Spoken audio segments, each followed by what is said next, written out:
네, 그 다음에는 프레임워크에 대한 설명을 드리려고 하는데요. 제가 이 설명을 드리는 이유가 여러분들이 이제 언어를 어떤 걸 배워야 될지 고민을 하시는 분들이 계실 거예요. 코딩을 뭔가 배우고 싶은데 언어가 정말 많잖아요. 그래서 어떤 언어를 배우는 게 좋을까? 파이썬이 되게 배우기 쉽다는데 파이썬을 먼저 배울까? 아니면은 뭐 다른 언어를 배울까? 이런 고민을 하실 텐데 그런 고민을 이제 해결하는데 좀 도움이 될 수 있는 설명을 드리기 위해서 이 프레임워크를 아시면은 아마 도움이 될 것 같습니다. 그래서 설명드릴게요. 제가 앞에서 뭐 컴파일 언어가 있고 그 다음에 인터프리터 언어가 있고 그럼 컴파일 언어가 빠른데 그럼 빠른 언어 배우는 게 좋은 게 아니냐라고 뭐 이렇게 생각할 수도 있고요. 여러 가지 기준이 있을 수 있잖아요. 근데 저는 이 프레임워크를 이제 기준 삼아서 어떤 언어를 배울지 정하면 되지 않을까 싶어서 제가 프레임워크를 가져왔습니다. 프레임워크는 일단 쉽게 설명하면은 남들이 짜놓은 코드예요. 여러분들이 앞으로 스위프트를 배우실 건데 스위프트만으로는 iOS나 macOS, 아이패드 앱 이런 것들을 만들 수 없습니다. 왜냐면은 스위프트는 정말 기본적인 언어 내용만 들어있기 때문에 화면을 그리는 예를 들어서 뭐 버튼을 만든다든지 스크롤이 되는 뷰를 만든다든지 이런 것들은 스위프트가 내부적으로 지원해주지 않아요. 그래서 그런 것들을 그릴 수 있게 코드 모음, 도구 모음을 따로 빼놔서 만든 게 뭐 UIKit이나 스위프트 UI 같은 이런 프레임워크입니다. 그래서 남이, 여기선 애플인데요. 남이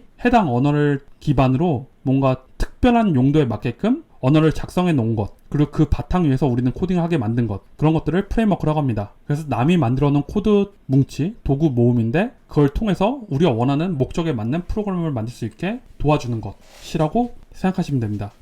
그럼 프레임워크가 이 언어별로 특화된 것들이 있어요. 예를 들어서 스위프트는 iOS, macOS, 그리고 애플 여러 가지 기기, 뭐 비전OS, 애플워치 등등 만들 수 있는 것들 프레임워크를 미리 만들었는데 그게 스위프트 UI고요. UIKit은 iOS, 그 다음에 아이패드 OS에 좀 특화된 거고, 그리고 macOS는 예전에는 앱킷이라고 있었는데 그런 게 다 통합돼서 스위프트 UI 하나로 다 할 수 있게끔 그렇게 만들어놨고요. 그리고 자바스크립트, 타입스크립트는 이제 리액트, 뷰, 앵귤러라고 하는데 리액트를 제일 많이 쓰겠죠. 얘는 이제 웹사이트를 만드는 프레임워크라고 보시면 됩니다.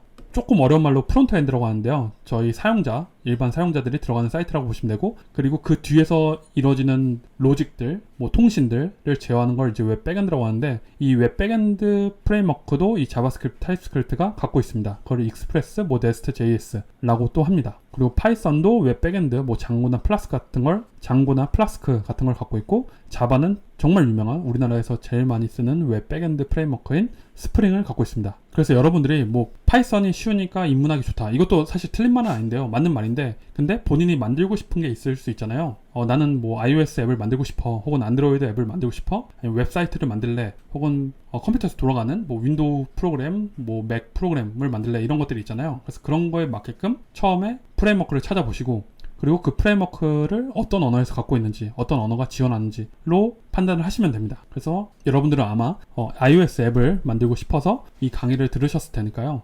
이렇게 스위프트를 고르고 그 다음에 나중에 프레임워크는 스위프트 UI를 공부하셔도 되고 아니면 UIKit을 이렇게 공부하셔도 됩니다. 그리고 마지막으로 하나 더 설명드리면요. 이 남들이 짜놓은 코드 모음 뭉치를 프레임워크라는 말도 있는데 라이브러리라는 말도 있어요. 그래서 그 둘의 차이를 살짝만 설명드리면은, 프레임워크는 여기 써있는 대로 미리 만들어 놓은 뼈대라고 보시면 됩니다. 이 프레임워크가 약간 뼈대 그런 뜻이잖아요. 그래서 얘가 이미 전체적인 구조를 다 짜놓은 거예요. 그래서 저희는 부품들을 살짝 교환하는 식으로 코딩을 하게 됩니다. 그래서 전체 구조는 이 프레임워크가 짜놨다. 근데 라이브러리는 전체 구조가 아니라 우리가 방금 말씀드린 부품 하나하나 바꾸는 거, 그렇게 조금 사진을 찍을 때는 카메라는 이 코드 뭉치가 잘 만들어져 있는 것 같아, 이 라이브러리를 써야지, 혹은 뭐 지도는 뭐 카카오가 잘 만들어 놓은 것 같아, 카카오 걸 써야지, 이런 식으로 부분을 남의 코드를 쓰는 거는 라이브러리라고 하고요. 전체적인 큰 틀의 남의 코드는 프레임워크라고 보시면 됩니다. 프레임워크랑 라이브러리의 공통점은 둘 다 남이 만들어 놓은 코드 모음 뭉치인데, 프레임워크는 좀 큰 단위인 거고 라이브러리는 좀 작은 단위라고 보시면 됩니다. 네, 그럼 이번 강의는 여기까지 마치도록 하겠습니다. 감사합니다.